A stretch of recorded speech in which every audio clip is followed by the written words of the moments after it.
DA Ram Lakshman education online classes by legend Swami అనేది మనకు class అనేది ఫ్రీగా ఇచ్చేయడం జరుగుతుందన్న. ప్రతిరోజు మనకి డైలీ 2 నుంచి 3 గంటల సేపు ఫ్రీ ఆన్లైన్ క్లాస్ అనేది మనం చెప్పడం జరుగుతుంది. కాబట్టి ఇది ప్రతి పేదవాడికి అందాలనే ఉద్దేశంతో ఈ క్లాసులు అనేవి చేయడం జరుగుతుంది.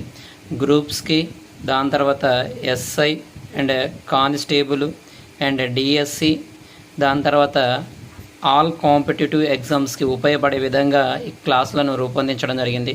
కాబట్టి దయచేసి ప్రతి ఒక్కరికి షేర్ చేయండి. ఇది మనము ఈరోజు పాలిటీలో మనం చూడడం జరుగుతుంది. పాలిటీలో మనము ఏ క్లాస్ అంటే పాలిటీలో మనకు చూసుకుంటే 5వ దశ 1935 నుంచి 47 మధ్య మనకు ఏం జరిగింది అని చూడడం జరుగుతుంది.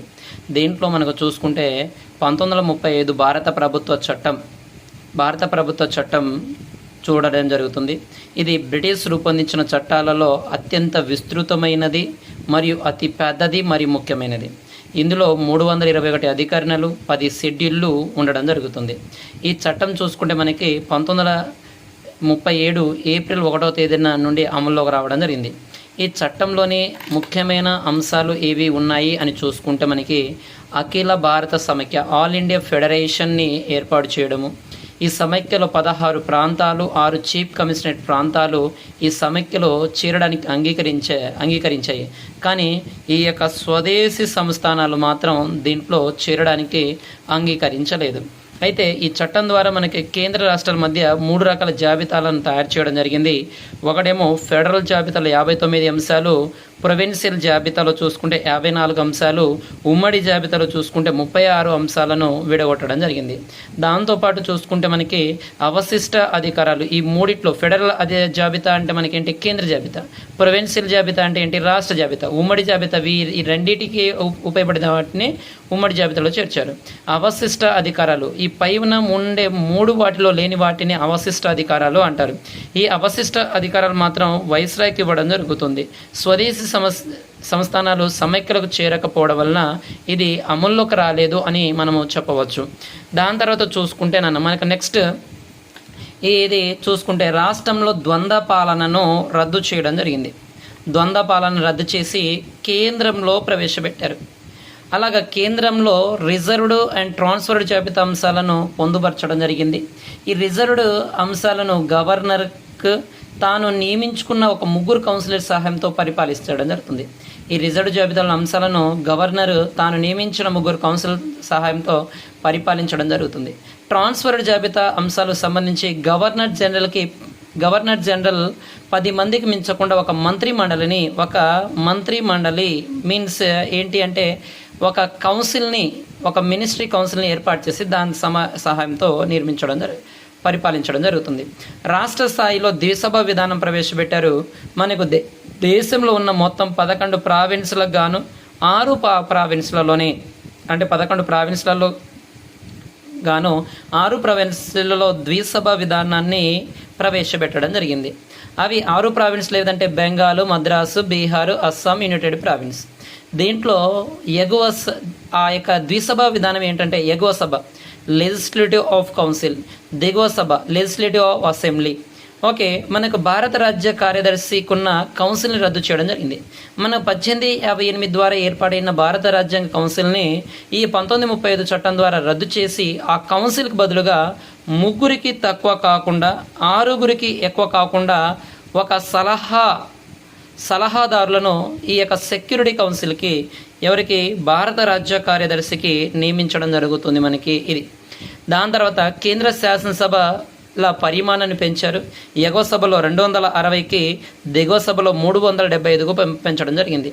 ఈ యొక్క మనకు చూసుకుంటే 1932లో ప్రకటించిన కమ్యూనల్ అవార్డ్స్ని కొనసాగిస్తూ షెడ్యూల్డ్ కులాలను, మహిళలను, ఇండియన్ క్రిస్టియన్లకు సంబంధించి ఆంగ్లో ఇండియన్స్ అండ్ యూరోపియన్లకు కార్మికులు శాసన మండలాలలో ప్రత్యేక నియోజకవర్గాలు కేటాయించారు. అంటే మనకి ఈ యొక్క షెడ్యూల్ కులాలు ఎస్సీ వారికి, మహిళలకి, ఇండియన్ క్రిస్టియన్స్ అంటే భారతదేశంలో నివసిస్తున్న క్రిస్టియన్లకి, ఆంగ్లో ఇండియన్స్ అంటే భారతదేశంలో నివసిస్తున్న ఇంగ్లీష్ వారికి, యూరోపియన్లకి, విదేశాల నుంచి వచ్చి మన భారతదేశంలో ఉన్న వాళ్ళకి, లేబర్స్ కార్మికులకి శాసన మండలాల్లో ప్రత్యేక నియోజకవర్గాలు కేటాయించడం జరిగింది. దీని తర్వాత ఈ చట్టంలోని చూసుకుంటే మనకి ఈ చట్టం ద్వారా మొట్టమొదటిసారిగా ఎన్నికలను, ప్రత్యక్ష ఎన్నికలు, డైరెక్ట్ ఇండైరెక్ట్ ఎలక్షన్ ఉంటాయి కదా, ఈ యొక్క ప్రత్యేక ఎన్నికలను ప్రవేశపెట్టడం జరిగింది. జనాభాలో దాదాపు 10% ఓటు హక్కును వర్తింపచేశారు. కేంద్ర రాష్ట్ర మధ్య సమైక్య వివాదాలు పరిష్కరించడానికి ఒక ఫెడరల్ కోర్టుని కూడా ఏర్పాటు చేయడం జరిగింది. 1937లో ఒక ఫెడరల్ కోర్టుని కూడా మనకి ఏర్పాటు అవ్వడం జరిగింది. ఇందులో 6+1 న్యాయమూర్తులు ఉండడం జరుగుతుంది. అయితే ఫెడరల్ కోర్టులో ఇచ్చే తీర్పులే అంతిమం కాకుండా మనకి బ్రిటన్లో ఒక ప్రివ్యూ కౌన్సిల్ అనేది ఉంటుంది. ఆ ప్రివ్యూ కౌన్సిల్లో కూడా మనము ఇచ్చేసుకోవచ్చు. అంటే ఫెడరల్ కోర్టులో ఇచ్చిన తీర్పులు అంతిమం కాకుండా మనము ప్రివ్యూ కౌన్సిల్లో కూడా వెళ్ళి మనం అప్పీల్ చేసుకోవచ్చు. ఈ ఫెడరల్ కోర్టులో మొదటి న్యాయమూర్తి ఎవరంటే సర్ మౌరీ గోయర్ అనే వ్యక్తి ఉండడం జరుగుతుంది. ఈ చట్టం ద్వారా బర్మాను భారతదేశం నుండి వేరు చేయడం జరిగిందని. ఈ భారతదేశం నుండి అంటే 1937లో మనకి బర్మా అనేది ఇండియా నుంచి, ప్రజెంట్ ఉన్న మయన్మార్ భారతదేశం నుంచి విడిపోవడం జరిగింది. ఈ చట్టం ద్వారా ఒరిస్సా మరియు సింధు ప్రావిన్స్లు అనేవి ఏర్పాటు అవ్వడం జరిగింది. మనకి అంటే మొదటి భాష ప్రయుక్త రాష్ట్రం స్వాతంత్రం రాకముందు ఒరిస్సా, స్వాతంత్రం వచ్చిన తర్వాత అయితే మన ఆంధ్రప్రదేశ్ అనేది ఏర్పాటు చేయడం జరిగింది. కేంద్రంలో ఒక పబ్లిక్ సర్వీస్ కమిషన్, రాష్ట్రంలో కూడా ఒక పబ్లిక్ సర్వీస్ కమిషన్, ఈ రెండింటికి మధ్య 2-3 రాష్ట్రాలు కలిసి ఒక జాయింట్ పబ్లిక్ సర్వీస్ కమిషన్ కూడా ఏర్పాటు చేయడం జరిగింది. అంటే కేంద్రంలో అత్యున్నతమైన ఉద్యోగాలు నిర్వహించడానికి ఒక సెంట్రల్ పబ్లిక్ సర్వీస్ కమిషన్ లేదా పబ్లిక్ సర్వీస్ కమిషన్, స్టేట్లో state public service commission, and 2-3 రాష్ట్రాలు కలిసి ఒక జాయింట్ పబ్లిక్ సర్వీస్ కమిషన్ని కూడా ఏర్పాటు చేయడం జరిగింది. ఇండియాలో ఈ యొక్క 1937 చట్టం ద్వారా మనకి 1937లో నుంచి ఆర్బీఐ పని చేయడం జరిగింది. ఈ ఆర్బీఐ మాత్రం 1934 చట్టం ద్వారా 1935లో ఇచ్చేయడం జరిగింది. కానీ దీన్ని బ్రిటన్ పార్లమెంట్ 1937లో ఇదనేది కంటిన్యూ చేయడం జరిగింది. కాబట్టి మనకి 1934 చట్టం ప్రకారం రాయల్ కమిషన్ నివేదిక మేరకు 1935 ఏప్రిల్ 1న, కానీ ఎప్పటి నుంచి మనకు పార్లమెంట్ ఆమోదించిందంటే 1937 అని మనకు చెప్పడం జరుగుతుంది. ఇది మనకు 1935 చట్టంలోని ముఖ్యమైన అంశాలు. నెక్స్ట్ చూసుకుంటే మనకి దీని తర్వాత మనకు వచ్చినది లిన్ లిత్గో లేదా ఆగస్ట్ ప్రతిపాదనలు అంటారు. ఇది 1940లో చేయడం జరిగింది. నేను భారత రాజ్యాంగ కార్యదర్శి అయిన లార్డ్ లిన్ లిత్గో అనే వ్యక్తి ఆగస్టు 8, 1940న రాజ్యాంగ సంస్కరణలపై కొన్ని ప్రతిపాదనలు చేయడం జరిగింది. కాబట్టి దీనినే ఆగస్టులో చేశాడు కాబట్టి ఆగస్టు ప్రతిపాదనలు అని చెప్పడం జరుగుతుంది. లార్డ్ లిన్ లిత్గో చేశాడు కాబట్టి దీన్ని ఆగస్టు ప్రతిపాదనలు అని చెప్పడం జరుగుతుంది. ఈ చట్టంలోని ప్రధాన అంశాలు మనం ఏముంది అంటే, 2వ వరల్డ్ వార్ తర్వాత భారతదేశానికి డొమినియన్ ప్రతిపత్తి కల్పించే విషయాన్ని పరిశీలిస్తాము. భారత రాజ్యాన్ని రూపొందించుకున్న బాధ్యత ప్రధానంగా భారతీయులకే ఉంటుంది అని మొదటిసారిగా ప్రకటించారని అన్న. అంటే మొట్టమొదటిసారిగా భారత రాజ్యాంగం రూపొందించుకోవడానికి భారతీయులకే అవకాశం ఉంటుందని ప్రకటించడం జరిగింది. వివిధ రాజకీయ పార్టీలు ప్రతినిధులు గవర్నర్ జనరల్ కార్యనిర్వాహక మండలిలో సభ్యత్వం కల్పించి విస్తృతపరుస్తాము. అంటే గవర్నర్ జనరల్ యొక్క కార్యనిర్వాహక మండలిని విస్తృతపరుస్తామని చెప్పడం జరిగింది. ఈ కార్యనిర్వాహక మండలి లేదా ఎగ్జిక్యూటివ్ కౌన్సిల్లో ఇండియన్స్ అంటే వివిధ పార్టీలకు చెందిన అదర్ పార్టీలకు చెందిన వారిని సభ్యత్వం కల్పిస్తామని చెప్పడం జరిగింది. అన్ని వర్గాల వారికి రాజ్యాంగ పరిస్థితుల్లో సభ్యత్వం కల్పిస్తా, అంటే భారత రాజ్యాంగం రాసుకున్న వాళ్ళలో అన్ని వర్గాల వారికి, భారతదేశంలో నివసించే అన్ని వర్గాల వారికి ప్రాతినిధ్యం కల్పిస్తా అని చెప్పడము. ఈ ప్రతిపాదనను కాంగ్రెస్ పార్టీ తిరస్కరించింది, ముస్లిం లీగ్ ఆమోదించింది. ఈ లార్డ్ లిన్ లిత్గో దాన్ని ఐఎన్సీ తిరస్కరించింది, ముస్లిం లీగ్ ఆమోదించింది. ముస్లిం లీగ్ ఈ సమస్య పరిష్కారం భారత విభజన ఒకటే అని ఇది ఉద్ఘాటించడం జరిగింది, అంటే పేర్కొనడం జరిగింది. కాబట్టి లార్డ్ లిన్ లిత్గో మనకు ఇలా చెప్పడం జరిగింది. లార్డ్ లిన్ లిత్గో తర్వాత మనకు వచ్చిన వాడు చూసుకుంటే క్రిప్స్ యొక్క ప్రతిపాదనలు. ఈ క్రిప్స్ ప్రతిపాదనలు చూసుకుంటే మనకు 1942లో ఇచ్చేయడం జరుగుతుంది. సెకండ్ వరల్డ్ వార్లో బ్రిటిష్ వారి తరపున భారతదేశ యొక్క సైన్యాలు బ్రిటన్ తరపున పాల్గొనాలని మభ్యపెట్టడానికి ఈ యొక్క క్రిప్స్ రాయబారాలను చేయడం జరిగింది. అయితే ఈ అప్పటి బ్రిటిష్ ప్రధాని అయిన విన్స్టన్ చర్చిల్ 1942లో ఒక ప్రకటన అనేది జారీ చేయడం జరిగింది. భారత రాజ్యాంగ విషయంలో అక్కడి నాయకులతో సంప్రదింపులు నిమిత్తం కేబినెట్ మంత్రి అయిన సర్ స్టాఫర్డ్ క్రిప్ను భారతదేశాన్ని పంపిస్తున్నట్లు చెప్పాడు. ఎందుకు? రెండో ప్రపంచ యుద్ధాల్లో ఇండియా పాల్గొన్నారని. ఈ 11 మార్చి 1942లో 2న ప్రకటిస్తే క్రిప్స్ 22 మార్చి 1942న భారతదేశానికి వచ్చాడు. అక్కడి నాయకులతో చర్చించిన తర్వాత కొన్ని ప్రతిపాదనలు చేశాను. నేను భారతదేశంకి అవసరమైన కొత్త రాజ్యాంగాన్ని నిర్మించుకోవడానికి ఎన్నుకోబడిన రాజ్యాంగ పరిషత్ ఏర్పాటవుతుంది. అంటే రాజ్యాంగ పరిషత్ ఎన్నుకోవడం ద్వారా ఏర్పాటవుతుందని క్రిప్స్ ప్రతిపాదనలో చెప్పాడు. భారతదేశానికి వీలైనంత త్వరలో స్వయం ప్రతిపత్తి ఇండిపెండెన్స్ కల్పిస్తాము అని చెప్పడం జరిగింది. రాష్ట్ర ప్రభుత్వం ప్రస్తుతం అమల్లో ఉన్న చట్టాలను, అంటే స్టేట్ గవర్నమెంట్, భారతదేశంలో స్టేట్ ఉంటుంది, ప్రస్తుతం అమల్లో ఉన్న చట్టాలైనా కలిగి ఉండొచ్చు, లేదా నూతనంగా వాళ్ళు చట్టాలు చేసుకోవచ్చు.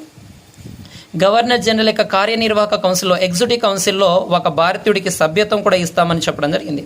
ఈ ప్రతిపాదనని గాంధీ దివాలా తీస్తున్న బ్యాంకు మీద ముందస్తు తేదీ వేసిన చెక్కు అని వ్యాఖ్యానించడం జరిగింది మన గాంధీ గారు. కాబట్టి మనకి ఇది ఏ దాంట్లో అంటే క్రిప్స్ ప్రతిపాదనలో. అలాగా నెక్స్ట్ చూసుకుంటే మనకి క్విట్ ఇండియా మూమెంట్. ఈ క్విట్ ఇండియా మూమెంట్ చూసుకుంటే రెండవ వరల్డ్ వార్ సమయంలో జపాన్కు వ్యతిరేకంగా భారత రక్షణను, ప్రజాప్రభుత్వాన్ని అప్పజెప్పాలని మన బ్రిటన్ పట్టుబట్టడం జరిగింది. అంటే జపాన్కి వ్యతిరేకంగా మనము మన భారతదేశాన్ని బ్రిటన్కి అప్పజెప్పాలని పట్టుబట్టడం జరిగింది. దీనికి గాను గాంధీజీ వ్యతిరేకంగా క్విట్ ఇండియా పథకాన్ని రూపొందించారు. జూలై 1942 వార్దాలో జరిగిన ఐఎన్సీ వర్కింగ్ కమిటీ బ్రిటిష్ వారిని భారతదేశం వదిలి వెళ్ళమని క్విట్ ఇండియా అనే ఒక తీర్మానాన్ని చేయడం జరిగింది. అంటే భారతదేశాన్ని పూర్తిగా వదిలి వెళ్ళాలి అని చెప్పడం జరిగింది. అయితే మనకు ఈ జాతీయ ఉద్యమాన్ని అఖిల భారత వర్కింగ్ కమిటీ ఆగస్టు 8, 1942లో ఆమోదించడం జరిగింది. అదే రోజు బొంబాయిలో దీన్ని ప్రారంభించడం జరిగింది. ఈ బొంబాయిలో ఎక్కడ ప్రారంభించంటే గోవాలియా చెరువు మైదానంలో ఈ యొక్క క్విట్ ఇండియా ఉద్యమాన్ని ప్రారంభించారు. ఈ యొక్క గాంధీజీ అక్కడ ఉద్యమాన్ని ప్రారంభించేటప్పుడు అక్కడ ఉన్న అశేష జనసాంద్రను ఉద్దేశించి ప్రసంగించడం జరిగింది. అయితే 1942 ఆగస్టు 9న గాంధీజీతో పాటు ప్రముఖమైన నాయకులందరినీ అరెస్టు చేయడం జరిగింది మనకి. అయితే మనకు గాంధీజీతో పాటు ప్రముఖ నాయకులను అరెస్ట్ చేశారు 9 ఆగస్టు 1942లో. అయితే ఈ గాంధీజీ ఉద్యమాన్ని నినాదం ఇచ్చారు గాంధీజీ, డూ ఆర్ డై, ఉద్యమించు లేదా మరణించు. ఈ ఉద్యమానికి అధ్యక్ష వహించినది అరుణా అసఫ్ అలీ, జయప్రకాష్ నారాయణ. దాని తర్వాత ఉషా మెహతా అనే ఆమె కాంగ్రెస్ రేడియోను ప్రసంగించడం జరిగింది. కాంగ్రెస్ ప్రభుత్వానికి గొడవ జరుగుతుండగా ముస్లిం లీగ్ పాకిస్తాన్ డేని మార్చి 23, 1943న పాటించడం జరిగింది. అంటే మనకు పాకిస్తాన్ డేగా పాటించడం జరిగిందని చెప్పవచ్చు. దీని తర్వాత మనకు ఈ యొక్క ముస్లిం లీగ్ వాళ్ళను మన ఈ యొక్క జాతీయ ఉద్యమంలో పాల్గొనాలని సిఆర్ ఫార్ములను 1944లో రూపొందించారు. అలాగా 1944 మార్చిలో గాంధీజీ ఆమోదంతో కాంగ్రెస్ తరపున ముస్లిం లీగ్ సహకారం కోసం మరియు మత సమస్యల పరిష్కారం కోసం ఈ యొక్క రాజగోపాలాచారి ఒక సూత్రాన్ని ప్రతిపాదించాడు. కాంగ్రెస్ తరపున ముస్లిం లీగ్ సహకారం కోసం మరియు మత సమస్యల పరిష్కారానికి సి రాజగోపాలాచారి ఒక సూత్రాన్ని రూపొందించాడు. ఈ సి రాజగోపాలాచారి దీన్ని ది వే అవుట్ పాంప్లెట్ అనే కరపత్రాన్ని రూపొందించడం జరిగిందన్న ప్రచారంలో తీసుకొచ్చాడు. గాంధీజీ ముస్లిం లీగ్ కోరికను, పాకిస్తాన్ ఏర్పాటును అంగీకరించాడు. కాంగ్రెస్ కావాల్సింది ఒకటి స్వాతంత్ర సాధన, అంటే స్వాతంత్రం సాధించడం. దీనికోసం ముస్లింల సహకారం పొందడానికి ఎంత నష్టాన్నైనా భరిస్తాము అని మన గాంధీ చెప్పడం జరిగింది. సిఆర్ ఫార్ములాలో మనకు ఉన్నవి చూసుకుంటే భారత స్వాతంత్రాన్ని కోరడానికి ముస్లిం లీగ్ ఆమోదించాలి మరియు తాత్కాలిక ప్రభుత్వ ఏర్పాటులో కాంగ్రెస్ సహకరించాలి. యుద్ధం ముగిసిన తర్వాత ముస్లిం జనాభా అత్యధిక ఉన్న జిల్లాల్లో సరిహద్దులను వేయించి గుర్తించి గుర్తించడానికి ఒక దానిపైన ఒక కమిషన్ అనేది వేయడం జరుగుతుంది. దాంతోపాటు ప్రజాభిప్రాయ సేకరణ చేపట్టే ముందుగానే అన్ని పార్టీలకు దేశ విభజనపై వారి అభిప్రాయం వెలిబుచ్చే అభిప్రాయం ఉంటుంది. అలాగా ఎక్కువగా ఎక్కడైతే ముస్లిం జనాభా వస్తారో అది పాకిస్తాన్లో ముస్లిం జనాభా ఎక్కడైతే తక్కువ ఉంటారో అక్కడ ఇండియాకి ఇచ్చేస్తామని చెప్పడం జరిగింది. ఇది సిఆర్ ఫార్ములా. నెక్స్ట్ చూసుకుంటే మనకి అమేరీ వెవెల్ ప్రణాళిక నన్ను అమేరీ వెవెల్ ప్లాన్. భారత వ్యవహారాల మంత్రి అయిన అమేరీ, భారత వైస్రాయ్ లేదా గవర్నర్ జనరల్ అయిన లార్డ్ వెవెల్, వీరు అప్పటి ప్రైమ్ మినిస్టర్ విన్స్టన్ చర్చిల్, వీరిద్దరూ ఏం చేశారంటే విన్స్టన్ చర్చిల్తో చర్చించి కొన్ని ప్రతిపాదనలు చేశారు. దీంట్లో ప్రతిపాదనలు ఏంటి, ఇంపార్టెన్స్ ఏంటి అంటే భారతదేశంలో ప్రధాన మతాలకు సంబంధించిన సముచిత ప్రాతినిధ్యం కల్పించడం కోసం వైస్రాయ్ కార్యనిర్వాహక మండలిని విస్తరింపచేస్తాము. అంటే అన్ని మతాలకు ఇచ్చేసే విధంగా కార్యనిర్వాహక మండలిని విస్తరింపచేస్తాము. భారతదేశంలో బ్రిటిష్ వారి ప్రయోజనాలు కాపాడడానికి ఒక హై కమిషనర్ని సృష్టిస్తాము. వైస్రాయ్ కార్యనిర్వాహక మండలిలో సైన్యాధికారి ఒక భారతీయుడికే, ముఖ్య సైన్యాధికారి ఒక భారతీయుడికి అప్పజెప్పడము. దాని తర్వాత వైస్రాయ్ కార్యనిర్వాహక మండలిలో విదేశీ వ్యవహారాలు చూడడానికి కూడా ఒక భారతీయుడికే అప్పగిస్తాము అని చెప్పడం జరిగింది. వైస్రాయ్ కార్యనిర్వాహక వర్గంని జాతీయ ప్రభుత్వంగా, నేషనల్ గవర్నమెంట్, వైస్రాయ్ యొక్క ఎగ్జిక్యూటివ్ కౌన్సిల్ని నేషనల్ గవర్నమెంట్గా చెప్పడము. గవర్నర్ జనరల్కి వీటో పవర్ ఉంటుందని కూడా చెప్పడం జరిగింది మనకి. దాని తర్వాత కార్యనిర్వాహక కౌన్సిల్ తాత్కాలిక జాతీయ ప్రభుత్వం ఉంటుంది అని చెప్పడం జరిగింది. ఇందాక చెప్పాము. ప్రతిపాదనలు పరిశీలించేందుకు కాంగ్రెస్ నాయకులను మనకు జైలు నుంచి విడుదల చేశారు. దీంట్లో ఈ యొక్క ప్రతిపాదనలు ఇవి మనకు లార్డ్ వెవెల్ అండ్ అమేరీ ప్రణాళిక 1940 పరిశీలించడానికి కొంతమంది నాయకులను, కాంగ్రెస్ నాయకులను దీని నుంచి జైలు నుంచి విడుదల చేశారు. వాళ్ళందరితో ఒక సమావేశం జరిగింది, 1945 సిమ్లా సమావేశం. ఈ వెవెల్ ప్రణాళికను చర్చించేందుకు జూలై 1945లో సిమ్లాలో ఒక సమావేశం ఏర్పడింది. అయితే కాంగ్రెస్ అయితే యునైటెడ్ ఇండియా కోసము, ముస్లిం లీగ్ ఏమో దేశ విభజనకు పట్టుపట్టడం జరిగింది. వాళ్ళు పాకిస్తాన్ కావాలని, భారతదేశం యునైటెడ్ ఇండియా కావాలని చెప్పడం జరిగింది. అయితే ఈ ముస్లింలకు ఒక ప్రతినిధిగా ముస్లిం లీగ్ను మాత్రమే పరిగణించాలని, లీగ్ సభ్యులు కానీ ముస్లింలను రాజ్య ప్రతినిధి లేదా వైస్రాయ్ కార్యనిర్వాహక కౌన్సిల్లో చేర్చుకోవడానికి, మభ్యపెట్టడానికి జిన్నా అందుకు వాళ్ళు ఒప్పుకోలేదు. ముస్లిం లీగ్ వేరే ముస్లిం వాళ్ళను ఇచ్చేయడానికి ఒప్పుకోలేదు. అందువలన ఈ చర్చలు అనేవి విఫలం అవ్వడం జరిగింది. దాని తర్వాత క్యాబినెట్ మిషన్ 1946లో ఈ క్యాబినెట్ మిషన్ అనేది మనకు రావడం జరిగింది. ఆ యొక్క క్యాబినెట్, బ్రిటన్లోని క్యాబినెట్ అధ్యక్షున మంత్రుల రాయబారం అనేది పంపడం జరిగింది. క్యాబినెట్ రాయబారం లేదా మంత్రుల రాయబారం అంటారు.